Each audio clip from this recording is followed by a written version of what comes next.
अल्हम्दुलिल्लाहि रब्बिल आलमीन वस्सलातु वस्सलामु अला अशरफिल अंबिया वल मुरसलीन व अला आलिहि तय्यबीन अत्ताहिरीन व अस्हाबिहिल हादीन अल महदीयीन अम्मा बअदु फ़अऊज़ु बिल्लाहि मिनश शैतानिर रजीम बिस्मिल्लाहिर रहमानिर रहीम मुअज़्ज़ज़ व मुकर्रम हाज़रीन व सामीईन अल्हम्दुलिल्लाहि अज़्ज़ा व जल अक़ाइद व मामूलात अहले सुन्नत कोर्स मरकज़ अहले सुन्नत मरकज़ी दारुल उलूम अहले सुन्नत व जमात मशीन महल्ला नंबर 1 जेलम के अंदर आज उसका तीसरा रोज़ है। और अल्हम्दुलिल्लाह अज़्ज़ा व जल आज हमारी खुशबख्ती है कि हमारे जेलम के जय्यद उलमाए कराम मशाइख़ इज़ाम और अइम्मा खुतबा हज़रात इस आज के इस सेशन में शरीक हो रहे हैं। और बिलखुसूस हमारी खुशबख्ती कि हमारे आज इस प्रोग्राम के अंदर शेखुल हदीस व तफ़सीर फ़क़ीहुल अस्र जामिल माक़ूल वल मनक़ूल हज़रत अल्लामा मौलाना मुफ्ती अबू बकर सिद्दीक़ शाज़ली साहिब मद्दजुल आली शेखुल हदीस दारुल उलूम जामिया नईमिया कराची आप तशरीफ़ ला रहे हैं। तो आज का जो हमारा उन्वान है उस पर मुख्तसरन मैं कुछ अर्ज़ कर देता हूँ, फिर हज़रत जब तशरीफ़ लाएँगे तो उसके बाद इंशाअल्लाह ताला सवाल व जवाब की नशिस्त होगी। तो आज का हमारा जो मौजू है वो जन्नत के सरदार कौन कौन हैं। इस कोर्स के इंतखाब की असल वजह ये थी, ये जो किताब हमने हज़रत पीर साईं ग़ुलाम रसूल कासमी साहिब मद्दजुल आली उनकी किताब का जो ये इंतखाब किया है कि इन्होंने आज के इस दौर में कि जब सोशल मीडिया के ज़रिए या मुख्तलिफ जो फोरम है उनके ज़रिए आधी बात अधूरी बात लोगों तक पहुँचा कर लोगों को सिराते मुस्तकीम से भटकाने की कोशिश की जा रही है। तो आज का जो हमारा मौजू है सफ़र नंबर 7 पे आप देखेंगे जन्नत के सरदार कौन कौन हैं। हदीस शरीफ में आता है कि अल हसन वल हुसैन सय्यदा शबाब अहलिल जन्नह, यानी हज़रत इमाम हसन और इमाम हुसैन रज़ी अल्लाह ताला अन्हुमा ये जन्नती नौजवानों के सरदार हैं। और ये हदीस शरीफ हक़ है। हज़रत इमाम अहमद ने अपनी मुस्नद में, जामे तिरमिज़ी में, इब्न माजा में ये हदीस शरीफ मौजूद है और ये कुल्ली तौर पर हक़ है और हमारा नज़रिया है, हमारा शिआर है। अहले सुन्नत जमात इस हदीस को दिलो जान से तस्लीम करते हैं और हुज़ूर अलैहिस्सलाम के जो नवासे हैं हसनैन करीमैन तय्यबैन ताहिरैन रज़ी अल्लाह ताला अन्हुमा उनकी मोहब्बत को अपने ईमान का हिस्सा समझते हैं, अपने ईमान का शिआर समझते हैं। लेकिन ऐसा है कि अब चूँकि सोशल मीडिया के ज़रिए इन हस्तियों को बाज़ तबक़ात इस नाम इस्तेमाल करके सिर्फ ये हदीसें सुना के ये तासुर पेश करते हैं कि भाई हदीस में सिर्फ इनके बारे में आया है कि ये जन्नती नौजवानों के सरदार हैं, जबकि हम अहले सुन्नत हैं और अल्हम्दुलिल्लाह अहले सुन्नत नबी अलैहिस्सलाम की ज़ात का भी एहतराम करते हैं, आका अलैहिस्सलाम की बात का भी एहतराम करते हैं और आका अलैहिस्सलाम की निस्बत का भी एहतराम करते हैं। तो हमें तमाम निस्बतों का एहतराम करना है। हमारा ये मसलक व मज़हब है कि जिसको जो मिला, जितना मिला, जितनी शान मिली मेरे आका करीम रऊफ़ुर रहीम सल्लल्लाहु अलैहि वसल्लम के वसीले से मिली। यानी अपनी ज़ाती शान किसी की नहीं है, ना अहले बैत इत्हार की कोई अपनी ज़ाती शान मकाम है, ना हज़रात सहाबा कराम की अपनी कोई ज़ाती मकाम और शान है। जिसको जो भी, चाहे सहाबा को मकाम मिला है या अहले बैत इत्हार को जो मकाम और रिफ़तें मिली हैं या सारी उम्मत को मिली हैं, वो हुज़ूर अलैहिस्सलाम के वसीले से मिली हैं। लिहाजा इस मौजू से मुतल्लिक़ जितनी अहादीस हैं वो हम आज आपको बयान करेंगे। अब देखें, जहाँ पे हुज़ूर अलैहिस्सलाम ने ये फरमाया कि इमाम हसन इमाम हुसैन जन्नती नौजवानों के सरदार हैं, वहीं पे देखें दूसरी हदीस में है अबू बकर व उमर सय्यदा कुहूल अहलिल जन्नह, यानी हज़रत सैयदना अबू बकर सिद्दीक़ और हज़रत सैयदना उमर जन्नती बूढ़ों के सरदार हैं, बुजुर्गों के सरदार हैं। अब ये भी मेरे आका करीम अलैहिस्सलाम का इरशाद है, तो इसको भी हमें गले से लगाना चाहिए और इसको भी आम करना चाहिए। लेकिन सिर्फ अपनी मर्जी की एक हदीस पेश करके तो लोगों को एक ख़ास मसलक या ख़ास नज़रिए को प्रमोट किया जा रहा है, जिससे हमारा नौजवान जो है वो इससे जो है अहले सुन्नत जमात के नज़रियात से दूर हो रहा है। लिहाजा ये बहुत ज़रूरी था कि हम इस बारे से जितनी हदीसें हैं, अब देखें ये हदीस शरीफ जो मैंने आपके सामने पढ़ी है ये मुस्नद अहमद में, जामे तिरमिज़ी में, मुस्नद अबी याला में, इब्न अबी शैबा में, सही इब्न हब्बान में, अल मुअज्जमुल औसत तबरानी में, और इस हदीस को हज़रत सैयदना अली अल मुर्तज़ा रज़ी अल्लाह ताला अन्हु ने रिवायत किया। यानी कमाल ये है कि आज लोग ये चाहते हैं कि सहाबा कराम और अहले बैत इत्हार के दरमियान एक खलीज खड़ी कर दी जाए, और जो जैसा कि जेलम के छोटे से कमरे में एक छोटे से मिर्ज़ा साहब बैठे हुए हैं जो छोटी छोटी बातें करके मुसलमानों को क्या करते हैं, उनके बड़े नजरियात से दूर करना चाहते हैं। उनका भी ये कहना कि नहीं नहीं नहीं नहीं, अहले बैत जैसा कोई नहीं, सहाबा तशाई को नहीं, फलाना तशाई को नहीं। हम कहते हैं कि मुकाबला नहीं कराना, बुजुर्गों के दरमियान और करीमों के दरमियान मुकाबले नहीं कराए जाते, सबकी शान मानी जाती है। तो अब देखें, हजरत अबू बकर सिद्दीक और हजरत उमर फारूक रदी अल्लाह तआला अन्हुमा की शान बयान हो रही है, और रिवायत करने वाले हजरत मौला अली है। और अहले बैत अतहार की शान बयान हो रही हो तो वहां पे रिवायत करने वाले सहाबा है, उम्महातुल मोमिनीन है। यानी इससे ये साबित होता है कि ये हस्तियां, इनका आपस में कोई बुग़्ज़ या आपस में कोई इनका कोई झगड़ा नहीं था, तफरीक नहीं थी। इसलिए हम अहले सुन्नत हैं, हम तकसीम के कायल नहीं हैं, हम ताज़ीम के कायल हैं। तो ये बुनियादी तौर पर आपको ये कोर्स, अकायद कोर्स इस दफ़ा करवाने का, इसमें इन मौज़ूआत का इंतखाब इसलिए किया गया ताकि जो हकीम होता है, डॉक्टर होता है, वो मरीज को जो बीमारी होती है उसके मुताबिक दवाई देता है। तो सोशल मीडिया के जरिए जो बीमारियां आम हो रही हैं उनका इलाज करने के लिए मरकज़ अहले सुन्नत आपकी खिदमत में इंशाअल्लाह ताला इस तरह के कोर्सेज पेश करता रहेगा। अगली हदीस शरीफ देखें, हुज़ूर अलैहि सलाम की हदीस शरीफ है जो मुस्तदरक अल हाकिम में हज़रत इमाम हाकिम ने इसको रिवायत किया। हज़रत अबू सुफियान बिन हारिस बिन अब्दुल मुत्तलिब के बारे में हुज़ूर नबी करीम अलैहि सलाम ने फरमाया, इन्नहु सय्यदु फितियान अहलिल जन्नह, यानी ये जन्नती नौजवानों का सरदार है। तो ये हुज़ूर अलैहि सलाम ने सिर्फ इमाम हसन के बारे में नहीं फरमाया, बल्कि हज़रत अबू सुफियान बिन हारिस बिन अब्दुल मुत्तलिब रदी अल्लाह ताला अन्हु, इनके बारे में भी ये इरशाद फरमाया है। तो हमें इनके ये हदीस भी बयान होनी चाहिए, लेकिन ये हदीस हमारे महफिल में बयान नहीं होती। इसी तरह सय्यदना अमीर हमजा रदी अल्लाह ताला अन्हु जो हुज़ूर के चचा हैं, उनके बारे में हुज़ूर ने फरमाया, अफ़दलुश शुहदाए हमजा इब्न अब्दुल मुत्तलिब, यानी हज़रत हमजा बिन अब्दुल मुत्तलिब तमाम शहीदों से अफजल हैं। ये मुसद्दरक में मौजूद है। इसी तरह एक हदीस में फरमाया, सय्यदुश शुहदाए हमजा इब्न अब्दुल मुत्तलिब व रजुलन कामा इला इमामिन जाइरिन फअमरहु व नहाहु फक़तलहु, यानी शहीदों का सरदार हज़रत हमजा बिन अब्दुल मुत्तलिब है, और वो शख्स जो जालिम कुरबान के सामने खड़ा हो गया, इसे नेकी का हुक्म दिया और बुराई से रोका और उसने उसको कत्ल करवा दिया, वो बंदा भी जन्नती शहीदों का सरदार है। अब देखें, ये अहादीस पढ़ने के बाद अगर ये अहादीस इसी तरतीब के साथ महफिल में बयान हो, मजालिस में बयान हो, कि आप ये बताएं कि हुज़ूर अलैहिस्सलाम ने किस किस के बारे में ये इरशाद फरमाया, तो फिर क्या होगा, एक बैलेंस बराबर होगा, किसी जानिब कोई झुकाव नहीं होगा। अगरचे हुज़ूर अलैहिस्सलाम की निस्बतों में हुज़ूर अलैहिस्सलाम की अहले बैत अतहार और सहाबा कराम वो हस्तियां हैं कि जिनकी मोहब्बत के बारे में हुज़ूर ने फरमाया कि ईमान की अलामत है, और इनकी मोहब्बत, इनकी नफरत या इनकी बुग़्ज़ के बारे में नऊज़ु बिल्लाह ये फरमाया कि ये क्या है, कुफर की, निफाक की निशानी है। इसलिए हम अहले सुन्नत व जमात हैं, हम आपके सामने सारी हदीसें बयान करते हैं। सोशल मीडिया के जरिए जो अहदीस छुपाई जा रही हैं, यानी हदीस का, यानी पूरी हदीस तो दरकिनार है, उस पर हम काम कर रहे हैं कि छोटे मिर्जा साहब किस तरह हदीस का सिर्फ एक टुकड़ा पेश करके एक नजरिया बना लेते हैं कि भाई सहाबा अहले बैत के साथ किसी को क्यास ना करें। जी, क्यास कौन करता है? यानी ये सबसे बड़ा जुर्म ये है कि छोटे मिर्जा साहब बुजुर्गों के दरमियान मुकाबले करवाते हैं। जब हमने कहा कि बाबे तशाई को नहीं आप कहते हैं, तो अब वो कहते हैं कि जी मैं तो ये मुकाबले में कहता हूं कि अल्लाह का और उसके रसूल के मुकाबले में बाबे कोई शय नहीं। तो ये किसने कहा है कि बुजुर्गान दीन सालीन उम्मत अल्लाह और उसके रसूल के मुकाबले में है, या उनकी तालीमात अल्लाह और उसके रसूल के मुखालिफ है? ऐसा तो कहीं भी नहीं है ना, ऐसा नहीं है। कोई बंदा साबित करे कि बुजुर्गान दीन की तालीमात जो है वो हुजूर अलैहिस्सलाम की तालीमात से अलग हैं। अल्लाह का वली होता ही वो है जो नबी पाक सल्लल्लाहु अलैहि वसल्लम की सुन्नत पर अमल करता है, तो वो अल्लाह का वली बन जाता है। जो हुजूर की सुन्नत से दूर होता है वो वली होता ही कोई नहीं। जो हुजूर अलैहिस्सलाम की तालीमात से दूर हो वो बेशक जितने शोबदेबादियां करता रहे, जितने बेशक ट्रिक्स दिखा रहा है, अल्लाह का वली नहीं हो सकता।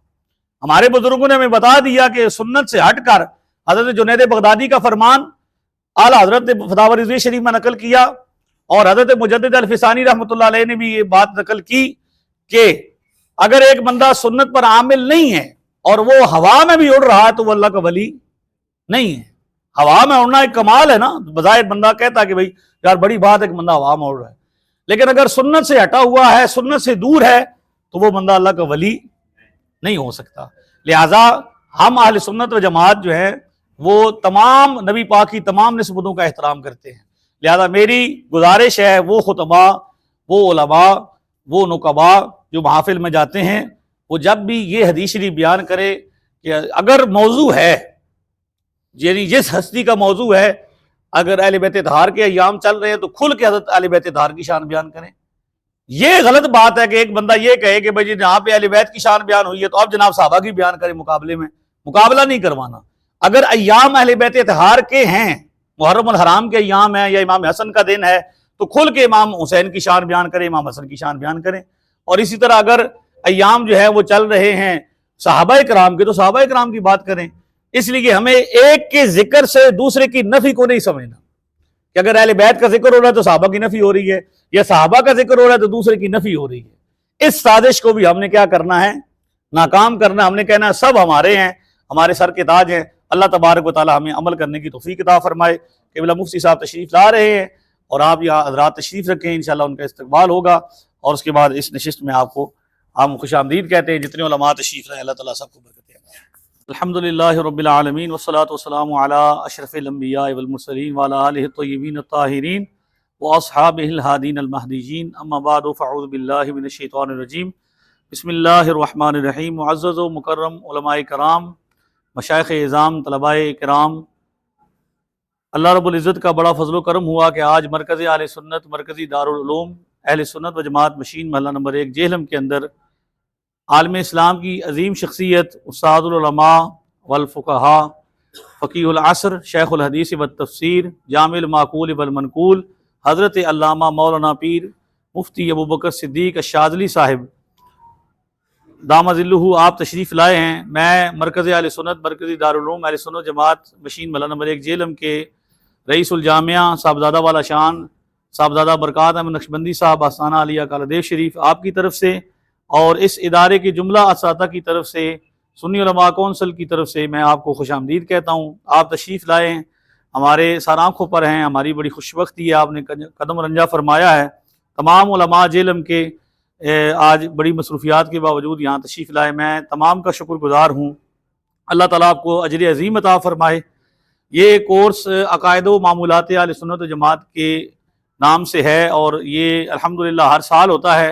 इस दफ़ा हमने इसको, ये पहला कोर्स है और इससे पहले गर्मियों की छुट्टियों में इस्लामी तरबीती कोर्स के नाम से मरकज़ आले सुन्नत में एक कोर्स हमने करवाया और अल्हम्दुलिल्लाह उसमें स्कूल, कॉलेजेस और यूनिवर्सिटी के तलबा और ज़िंदगी के तमाम शोबों से ताल्लुक़ रखने वाले तलबा ने शिरकत की।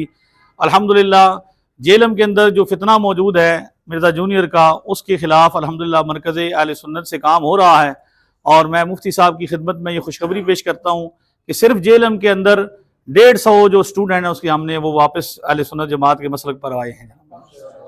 ये दारुल उलूम की इस कोशिश से, इन उलमा की शफ़क़तों की वजह से अल्हम्दुलिल्लाह, और ये सिलसिला मज़ीद जारी है। आए रोज़ जो तलबा उसके स्टूडेंट्स हैं, जो हम उनको बुला लेते हैं, उनके पास चले जाते हैं और उसका ये फ़ायदा है कि हम अहादीस की रोशनी में उनके सामने अहले सुन्नत जमात के दलाइल पेश करते हैं, जिससे वो कबूल करके वो वापस यहाँ पे अल्हम्दुलिल्लाह अहले सुन्नत के मसलक को कबूल करते हैं। आपसे हमारी इल्तिमास है कि आप इस इदारे के लिए, दारुल उलूम के लिए दुआ फरमाइए और मसलक अहले सुन्नत की तरवीज के लिए और उसकी इशाअत के लिए जो मरकज़ अहले सुन्नत काम कर रहा है, जुमला मावरीन के लिए आप जो है वो दुआ फरमाइए। मैं ज़्यादा वक्त आपका नहीं दूँगा चूँकि हज़रत तशरीफ़ ला चुके हैं और सवाल जवाब की नशिस्त होगी, तो मैं गुज़ार हूँ जनाब मुफ्ती ज़मान साहब क़िबला की बारगाह में कि आप तशरीफ़ लाएंगे और आप हज़रत क़िबला मुफ्ती साहब के सिलसिला आलिया का तारुफ़ पेश करेंगे। उसके बाद हज़रत क़िबला मुफ्ती साहब आपके सवालात के जवाबात देंगे और इंशाअल्लाह दुआ हो जाएगी। अल्हम्दुलिल्लाह नहमदुहु व नुसल्ली व नुसल्लिम अला रसूलिहिल करीम, अम्मा बाद फ़अऊज़ु बिल्लाहि मिनश शैतानिर रजीम, बिस्मिल्लाहिर रहमानिर रहीम। अल्लाह तबारक व तआला का फ़ज़ल व करम, एहसान और यकीनन उसी की दी हुई तौफ़ीक़ से मैं और आप इस मुबारक मजलिस में हाज़िर हैं, जहाँ आप देख रहे हैं कि स्टेज पर अल्हम्दुलिल्लाह उलमाए कराम और उस्तादुल उलमा कसीर तादाद में अल्हम्दुलिल्लाह तशरीफ़ फरमा हैं। वहीं साथ ही जिस तरह के हज़रत ने तारुफ़ कराया कि अल्हम्दुलिल्लाह हमारी आज की इस नशिस्त में खुसूसी शिरकत, खुसूसी आमद हज़रत क़िबला पीर तरीक़त, रहबर शरीयत, वाक़िफ़ रुमूज़ व असरार हकीकत, आफ्ताब क़ादरियत, महताब रज़वियत, सिराज शाज़लियत, बिला मुबालगा हज़ारहा उलमा और मुफ्तियान इकराम के मुर्शिद उस्ताद, रहबर व रहनुमा हुज़ूर पीर तरीक़त, रहबर शरीयत, शेखुल हदीस फ़क़ीहुल असर डॉक्टर मुफ्ती अबू बकर सिद्दीक कादरी शाज़ली रिज़वी दामत बरकातुहुल क़ुद्सिया की आज यहाँ आमद है। हम सब आपकी ज़ियारत और सोहबत से फैज़याब हो रहे हैं। आका करीम सल्लल्लाहु अलैहि वसल्लम के फरमाने आली शान का मफ़हूम है, हुज़ूर फरमाते हैं जिसने किसी आलिम दीन की ज़ियारत की गोया उसने मेरी ज़ियारत की, जिसने किसी आलिम की सोहबत इख्तियार की गोया उसने मेरी सोहबत इख्तियार की। तो ये रब का करोड़ करोड़ एहसान है कि आपने यहाँ कदम रंजा फरमाया। मैं ज़्यादा वक्त नहीं लेता आपका। शेख तरीक़त ने 1994 में पढ़ाना शुरू किया। उस वक्त से लेकर आज तक अल्हम्दुलिल्लाह दर्स व तदरीस का सिलसिला जारी है, न सिर्फ आपकी ज़ात से बल्कि उस वक्त जो लोग आपके साथ मुंसलिक हुए उनकी ऐसी तरबियत हुई। अल्लाह करीम ने आपकी सोहबत बाबरकत से उन्हें ऐसा नवाजा कि अल्हम्दुलिल्लाह वो आपकी बारगाह में आने वाले आलिम बने। न सिर्फ आलिम बल्कि फ़क़ीह, मुदर्रिस, मुहक्किक, मुहर्रिर और उस्ताजुल असातिज़ा होकर वो दुनिया के मुख्तलिफ ममालिक में अल्हम्दुलिल्लाह इस वक्त तरवीज व इशाअत दीन का काम कर रहे हैं। फिर तकरीबन 2000 से आपने तखस्सुस फिल फ़िक़्ह का सिलसिला शुरू किया। उससे पहले होता था कि अक्सर तखस्सुस करने वालों को ढूंढना पड़ता था कि हम कहाँ जाकर तखस्सुस फिल फ़िक़्ह करें। जब आपने ये सिलसिला शुरू किया तो अल्हम्दुलिल्लाह अल्लाह करीम का ये खास फजल है आपकी ज़ात पर कि आपकी ज़ात से मुंसलिक होने वाले लोग ऐसा नहीं होता कि सिर्फ खुद ही सीख कर एक तरफ हो जाएं, बल्कि अल्लाह करीम उन्हें वो बरकतें अता फरमाता है कि आपकी ज़ात से सीखने के बाद वो लोगों को सिखा रहे होते हैं। और आज अल्हम्दुलिल्लाह पाकिस्तान के मुख्तलिफ इलाकों में बल्कि दुनिया के मुख्तलिफ ममालिक में न सिर्फ दरस निज़ामी बल्कि मुफ्ती कोर्स भी आपके मुतअद्दिद शागिर्द अल्हम्दुलिल्लाह करा रहे हैं। और एक साथ ही खास बात सिलसिला आलिया कादरिया शाज़लिया के हवाले से कि आप दामत बरकातुहुल क़ुद्सिया का एक तरीक़ाकार है कि तखस्सुस फिल फ़िक़्ह में आने वालों की आप 2 साल जहाँ फ़िक़्ह में तरबियत फरमाते हैं और उन्हें मुफ्ती बनाते हैं, वहाँ साथ ही उन्हें सुलूक की मनाजिल भी तय कराते हैं। उस 2 साल में औराद वज़ाइफ तस्बीहात के ज़रिए और साथ ही उन्हें राह सुलूक समझाकर रूहानी तरबियत फरमाकर, यानी उस तरीक़ पर कि जो आका करीम सल्लल्लाहु अलैहि वसल्लम को अल्लाह करीम ने मनसब अता फरमाया ना। अल्लाह फरमाता है कि ये तुम पर कुरान की आयतें भी तिलावत करते हैं, हिकमत व दानाई भी सिखाते हैं और तज़किया भी फरमाते हैं। तो उसी अंदाज पर मेरे शेख मोहतरम अल्हम्दुलिल्लाह उन मुतखस्सिसीन की रूहानी तरबियत फरमाकर जब उन्हें इफ्ता के काबिल बनाते हैं और उन्हें सनद अता फरमाते हैं, तो साथ ही सिलसिला शाज़लिया की भी खिलाफत अता फरमाकर उन्हें इजाज़त के साथ उन्हें रवाना करते हैं कि अब जाएं और अपने अपने इलाकों में जहां लोगों की शरई रहनुमाई करेंगे वहां रूहानी रहनुमाई करते हुए भी उनकी तरबियत करनी और उन्हें अल्लाह तबारक व तआला की ज़ात से जोड़ना है। अल्लाह तबारक व तआला का फजल है कि आप तशरीफ लाए। अर्ज करते हैं कि आप हमारे मलफूजात से हमारे कुलूब अज़ान को मुनव्वर फरमाएंगे। हजरत के साथ हमारे इस सफ़र में अल्हम्दुलिल्लाह हजरत क़िबला पीर तरीक़त रहबर शरीयत मुफ्ती सैयद बिलाल शाह बुखारी दामत बरकातुहुल क़ुद्सिया वो भी कराची से आपके हम सफ़र हैं। इसी तरह साहिवाल से हजरत क़िबला पीर तरीक़त रहबर शरीयत मुफ्ती अली इमरान कादरी शाज़ली दामत बरकातुहुल क़ुद्सिया भी हमारे रफ़ीक़ सफ़र हैं। अल्लाह तबारक व तआला जो मौजूद यहाँ उलमा हैं और सिलसिले के हवाले से काम कर रहे हैं, ये भी बड़ा अजीम सिलसिला। अल्लाह तबारक व तआला इन तमाम की बरकतें हमें और तमाम अवाम अहले सुन्नत को अल्लाह करीम भरपूर अता फरमाए। अल्लाह करीम आप बुजुर्गों का साया तवील फरमाए। वमा अलैना इल्लल बलागुल मुबीन। औज़ु बिल्लाहि मिनश शैतानिर रजीम। बिस्मिल्लाहिर रहमानिर रहीम। अल्हम्दुलिल्लाहि रब्बिल आलमीन वस्सलातु वस्सलामु अला सय्यिदिल अंबिया वल मुरसलीन व अला आलिहि व अस्हाबिहि व आले बैतिहि व दुर्रियातिहि अजमईन वल आक़िबतु लिल मुत्तक़ीन। क़ालल्लाहु तबारक व तआला बि कलामिहिल मजीद वल फ़ुरक़ानिल हमीद। बिस्मिल्लाहिर रहमानिर रहीम। वल्लज़ीना जाहदू फ़ीना लनहदियन्नहुम सुबलना। सदक़ल्लाहुल अज़ीम व सदक़ रसूलुहुन नबीयुल करीम। मौलाया सल्लि व सल्लिम दाइमन अबदा अला हबीबिका खैरिल खल्क़ि कुल्लिहिम। रब्बि इश्रह ली सदरी व यस्सिर ली अमरी वहलुल उक़दतम मिन लिसानी यफ़क़हू क़ौली।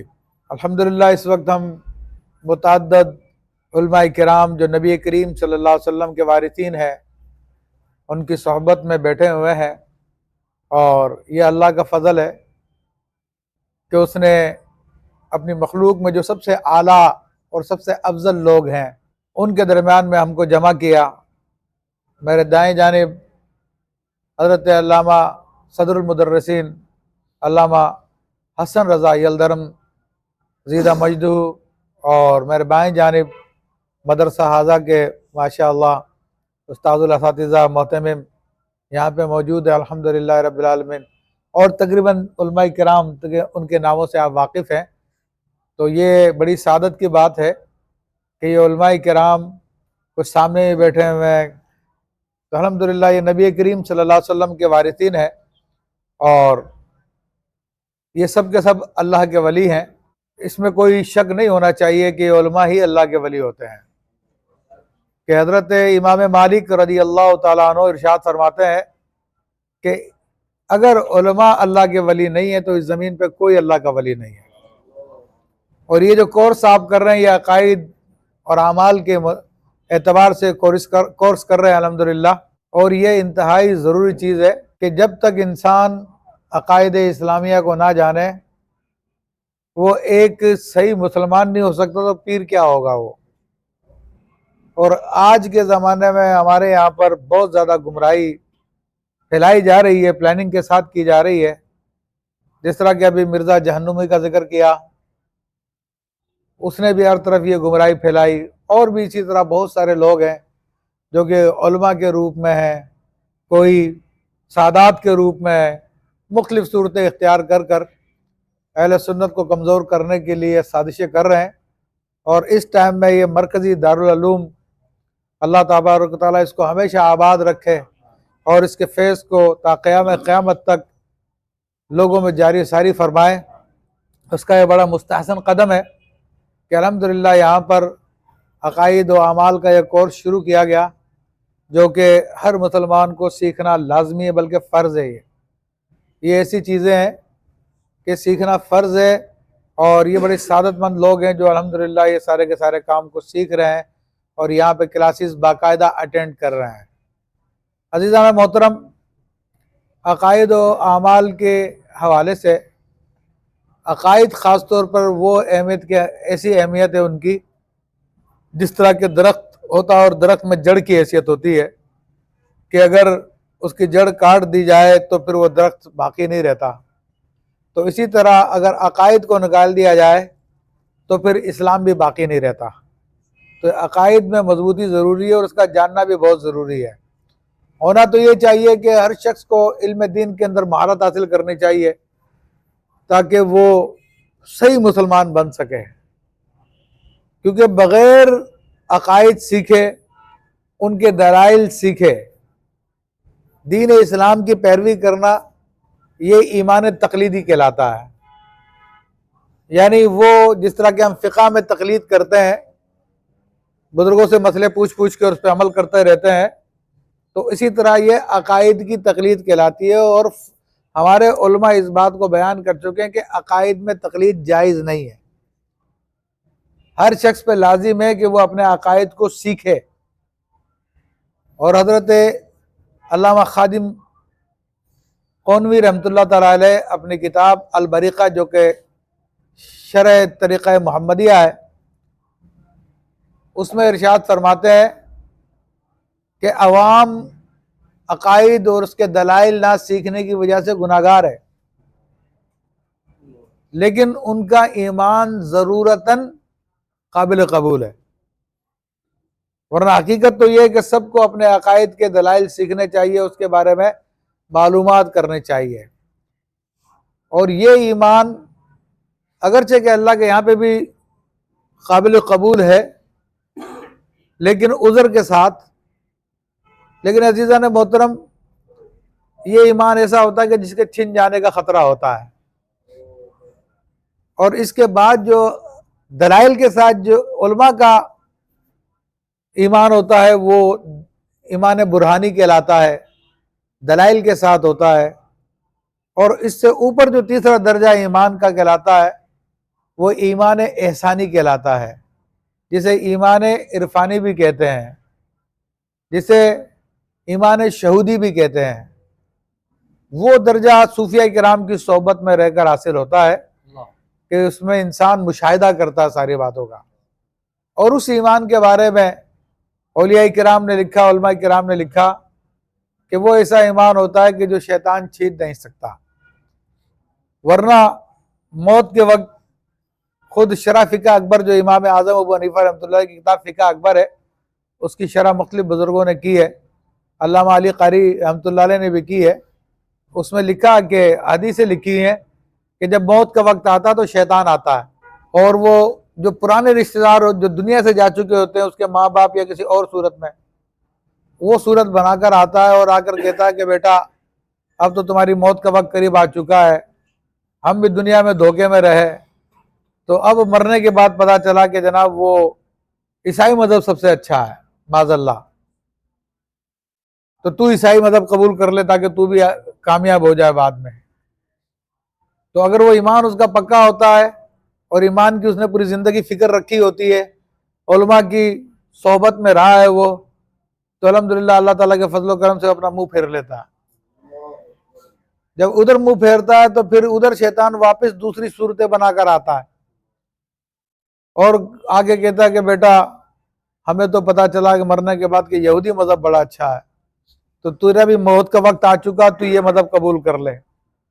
तो वो इधर से ही मुंह फेर लेता है अगर उसने ज़िंदगी में अपनी ईमान की फ़िक्र की होगी, जायज़ नाजायज़ हलाल हराम की फ़िक्र की होगी, ईमान के लिए उसने कोशिश की होगी, उसको मजबूत रखने की कोशिश की होगी, तो फिर ऐसा शख्स उस मौके पर भी अल्लाह के फजल से शैतान का मुकाबला करता है और वो अल्लाह ताला उसको उससे बचा लेता है। तो कहने का मकसद ये है कि ईमान की फ़िक्र होनी चाहिए। और आज तो मामला ऐसा हो गया है कि पहले तो ये मौत के वक्त लोगों के साथ ये सूरत हाल पेश आती थी, लेकिन आज तो जीते जी लोगों के साथ ये सूरत हाल पेश आ रही है। जैसा कि अभी मिर्ज़ा सानी का जिक्र किया गया, तो उसने भी यही काम शुरू किया हुआ है।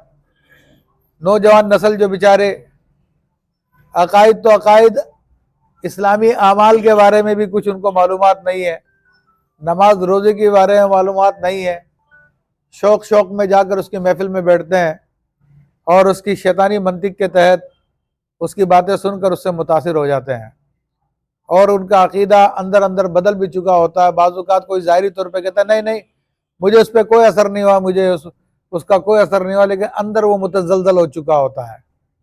तो ये बड़ी ख़तरनाक बात है कि जो बातें पहले लोगों के साथ मौत के वक्त पेश आती थी, शैतान को बड़ी मेहनत करनी पड़ती थी, अब उसके एजेंट जो है जीते जी ये सारे के सारे काम कर रहे हैं और लोगों के अकायद को ख़राब कर रहे हैं, माज़अल्लाह सुम्मा माज़अल्लाह। हालांकि उसके अकायद, उसके दलाइल में कोई दम नहीं होता, उसके पास किसी बात का जवाब नहीं है। चंद सालों से उसने ये फितना खड़ा किया है और उसकी हर बात का जवाब उलमा अहले सुन्नत देते रहे हैं, लेकिन आज तक मुड़कर उसने किसी बात का जवाब नहीं दिया। वो किसी बात के ऊपर डिस्प्यूट नहीं करता क्योंकि उसका मकसद है गुमराह करना, और वो किसी बात का जवाब देगा तो खुद फंस जाएगा, खुद उसको रुजू करना पड़ जाएगा, अपनी बात से वो उसको वापस होना पड़ेगा, तो उसका सारा पोल खुल जाएगा। इसलिए कभी वो उन बातों पे दोबारा डिस्कस करता ही नहीं है और फिर आगे कोई नई बात, नया फितना खड़ा कर देता है। हर रोज़ एक नया फितना होता है। मैं तो उसके बारे में कहता हूँ कि ये एक अज़ाब है ये, और बल्कि अल्लाह तबारक व तआला की तरफ से एक आजमाइश है। वो हमने शायद 8th क्लास में 7th क्लास में वो इंग्लिश की किताब में एक लेसन पढ़ा था, द पाइप पाइपर। तो वो लेसन ऐसा ही था कि किसी शहर के अंदर चूहे बहुत ज़्यादा थे, लोग बहुत तंग आ गए थे, बहुत परेशान हो गए थे। तो वो एक अचानक पहाड़ों से कोई शख्स आया जो वो बांसुरी बजाता था, तो उसने कहा कि मैं तुम्हारे सारे चूहे निकाल सकता हूँ, लेकिन मुझे तुम इतना इतना माल देना, इतना इतना पैसा देना। तो उन्होंने तय कर लिया उससे, उसने बांसुरी बजाई तो सारे चूहे उसके पीछे चलना शुरू हो गए और वो चलता हुआ उनको पहाड़ों में लेके उनको छोड़कर आ गया। जब लोगों से उसने तकाजा किया कि भाई जो तय हुआ था मुझे दो, तो लोगों ने देने से इनकार कर दिया। तो फिर वो अगली मर्तबा आया और उसने दोबारा बांसुरी बजाई, तो उस शहर के सारे बच्चे उसके पीछे लग गए और सारे के सारे बच्चों को वो पहाड़ों में लेके गायब हो गया हमेशा के लिए। तो ये कहानी थी, लेकिन ये मिर्ज़ा सानी की कहानी भी मुझे ऐसी लगती है कि लोगों के अंदर जो अपना बद अकीदा लेके बैठे हुए हैं लेकिन इनका इजहार नहीं हो रहा है, तो ये मुर्जा की सोहबत में जाके उनके अकीदों का इजहार होता है। और अगर कोई गलती से उनके साथ चला जाता है तो उलमा अहले सुन्नत उसको वापस लेकर आ जाते हैं। लेकिन जिनके नसीब में है वो गुमराही, वो बिल्कुल उसकी बांसुरी के धुनों पे नाच रहे हैं वो और उसके पीछे लगे हुए हैं। लेकिन उलमा अहले सुन्नत अपना काम कर रहे हैं अल्हम्दुलिल्लाह, क्योंकि हमारा मिशन या हमारा मकसद काम करना है, अल्लाह अज़्ज़ा वजल उसके रसूल सल्लल्लाहु अलैहि वसल्लम के अहकाम पे अमल करना है। अब हिदायत किसका नसीब है, वो जिसका नसीब होगा इंशाल्लाह लौट कर आ जाएगा, या तो जाएगा नहीं या फिर लौट कर आ जाएगा। लेकिन हमारा काम कोशिश करते रहना है, तो अल्हम्दुलिल्लाह कोशिश कर रहे हैं। और इसके हवाले से चंद एक बातें और मज़ीद में जिक्र कर दूं कि अहलुल्लाह की सोहबत इख्तियार करें, अल्लाह वालों की सोहबत इख्तियार करें। और अल्लाह वालों की सोहबत से मुराद सिर्फ पीर नहीं, बल्कि जो आलिम दीन हैं और रूहानियत का सिलसिला भी रखते हैं, तो उनकी सोहबतों को इख्तियार किया जाए, क्योंकि बग़ैर इल्म के इबादत जो की जाती है वो अल्लाह के यहाँ पे मकबूल नहीं है। हमारे यहाँ पर, हमारे माशरे में जिस तरह मिर्ज़ा जूनियर एक फितना बना हुआ है, इसी तरह आए रोज़ नए नए पीर लाउंच होते रहते हैं। कोई बाबा जी सरकार है, कोई फलानी सरकार है, तो कोई शुफ बादशाह है, कोई कुछ बना हुआ, कोई कुछ बना हुआ। तो ये लोगों को अपने पीछे लगाते रहते हैं और लोगों को गुमराह करते रहते हैं।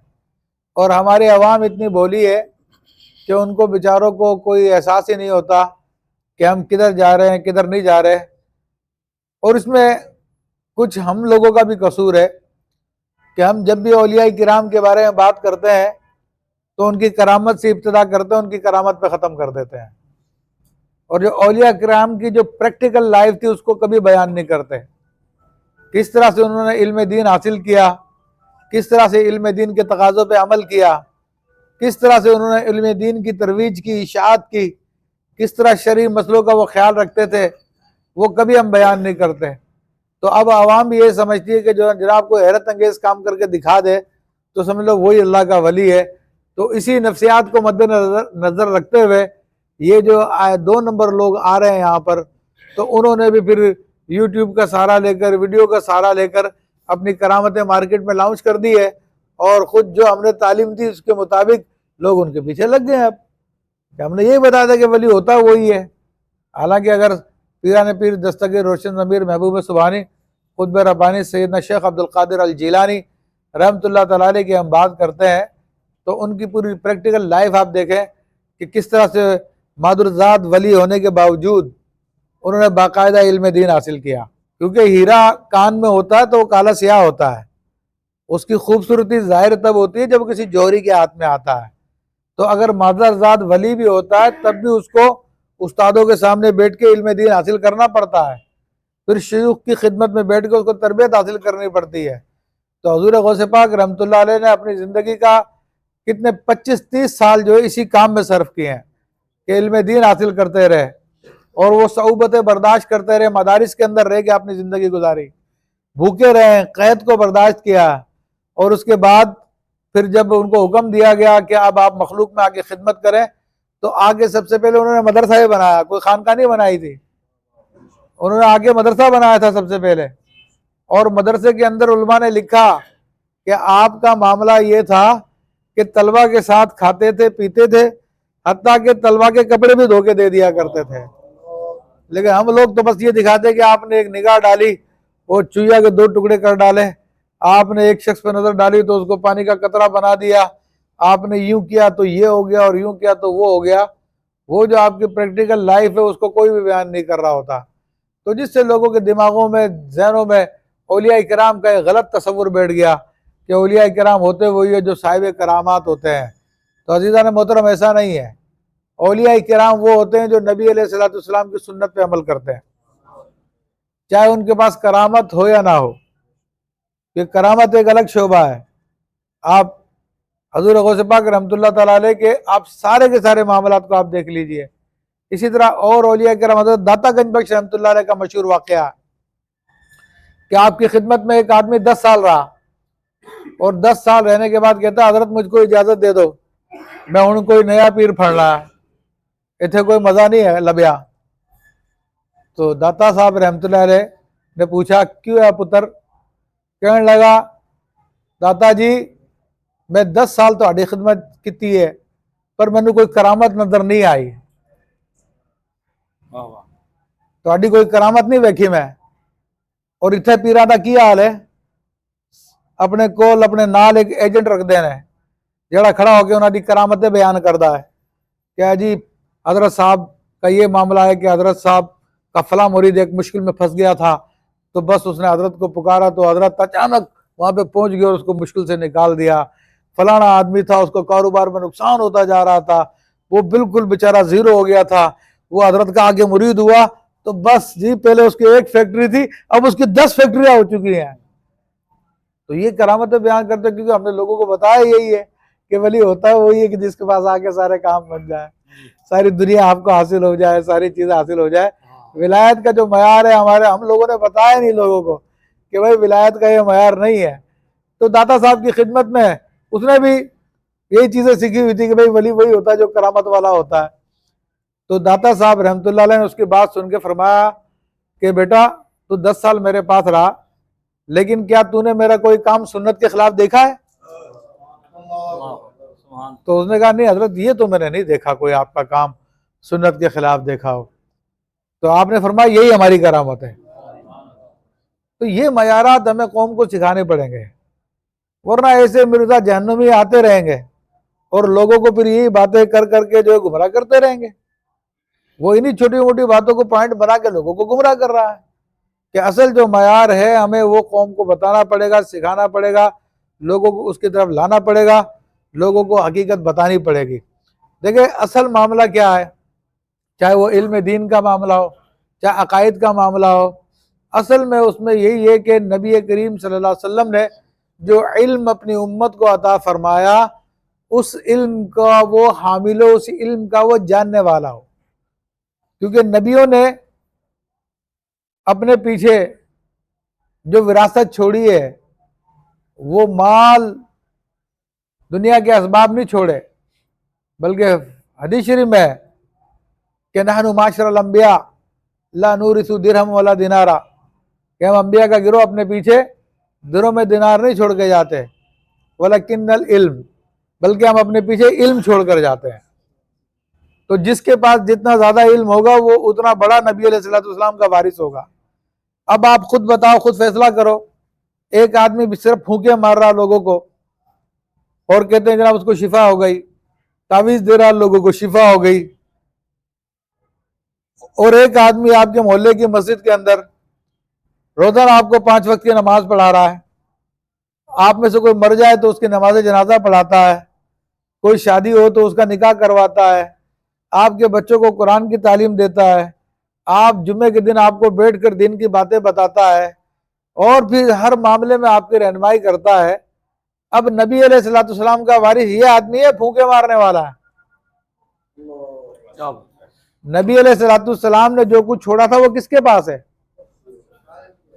वो तो इसी आदमी के पास है। मगर अफसोस ये है कि लोगों की तरबियत गलत हुई जिसकी वजह से सारे के सारे मामला हो गए। और सिलसिला शाज़लिया में तो इसका बड़ा एहतमाम किया जाता है और यहाँ तक खुद खुतबुल अख्ताब इमाम अबुल हसन अली शाज़ली रहमतुल्लाह अलैह फरमाते हैं कि मैंने उस वक्त तक राय तरीक़त को नहीं इख्तियार फरमाया जब तक कि मैं इल्म ज़ाहिर में मुनाजरे के काबिल ना हो गया। और फरमाते हैं कि हम किसी को अपना तरीक़ा नहीं देते जब तक कि वो इल्म ज़ाहिर में इस काबिल ना हो जाए। तो ये इल्म शरीयत शर्त है, इल्म शरीयत सीखने से आता है, वो खाली खुली किताबें पढ़ने से नहीं आता, आलिम किताबें पढ़ने से नहीं बनता। ये जहन में रखें बात, क्योंकि आज बाद लोगों से कहा जाता है कि जनाब वो तो पीर साहब तो बने हुए हैं लेकिन उसने आलिम दीन तो नहीं है। तो जवाब देता जी किताबों के जरिए उन्होंने इल्म हासिल किया है, मुताला करके उन्होंने इल्म हासिल किया है। देखो मेरे भाइयों हदीस शरीफ है इन्नमल इल्म बित्तअल्लुम, कि इल्म जो है सीखने से आता है, ऐसे किताबें पढ़ने से नहीं आएगा इल्म। एक शख्स ने मुझसे कहा, मैंने कहा यार तुम फला पीछे आदमी के पीछे लगे हुए हो तो वो तो कोई शरीयत के तकाज़ों को पूरा नहीं करता, यानी आलिम दीन नहीं है। क्योंकि तमाम बुजुर्गों ने इसकी शर्त बयान की है कि जिसको भी आप अपना शेख बनाना चाह रहे हैं, अपना मुक्तदा बनाने जा रहे हैं, पीर बनाने जा रहे हैं, उसमें 4 शर्तें पाए जाना ज़रूरी है। नंबर 1, आलिम दीन, बाकायदा उसने इल्म दीन हासिल किया हो। नंबर 2, सही अकीदा सुन्नी मुसलमान हो। नंबर 3, फांसी के मौलिन ना हो, एलानिया तौर पे कोई गुनाह ना करता हो। और गुनाह हमसे आजकल समझते हैं चोरी करना, जिना करना यही गुनाह है। हालांकि गुनाहों की अगर आप मालूमात करें तो उलमा आपको बताएंगे कि एक हाथ में एक मर्द को 4.5 माशा से कम की अंगूठी की इजाजत है चांदी की। अगर उसने 2 पहन ली या उससे ज्यादा वजन की पहन ली, वो भी फांसी को हो जाएगा। मर्द के लिए जुल्फे रखना इतनी अलाव है कि जितनी कांधों तक आ जाए, उससे नीचे जाएगी तो औरतों से मुशाबहत हो जाएगी, और जब औरतों से मुशाबहत हो जाएगी तो उस पर अल्लाह की लानत होती है, और जिस पे अल्लाह की लानत बरस रही हो वो कहाँ आपको अल्लाह ताला तक पहुंचाएगा। तो ये फांसी के मौलिन होना और ना होना, और चौथी शर्त यह कि उसका सिलसिला रसूलुल्लाह सल्लल्लाहु ताला अलैहि वसल्लम तक मुत्तसिल हो। तो ये 4 शर्तें पाए जाना जरूरी होती है, उसके बगैर आप किसी को शेख नहीं बना सकते। तो ये मैंने उससे कहा कि भाई वो तो तुम्हारा, तो वो आलिम दीन नहीं है, इसने बाकायदा इल्म दीन हासिल नहीं किया।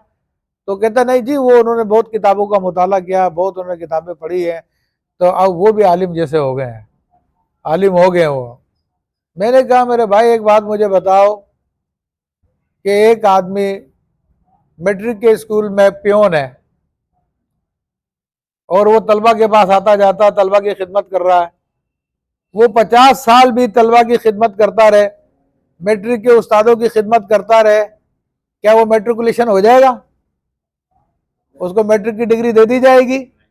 ये कह के जनाब ये इतने अरसा है जहाँ तलबा की खिदमत करता रहा है, उनके उस्तादों की खिदमत करता रहा, आज ये भी मैट्रिक हो गया, क्यों हजरत देंगे उसको डिग्री?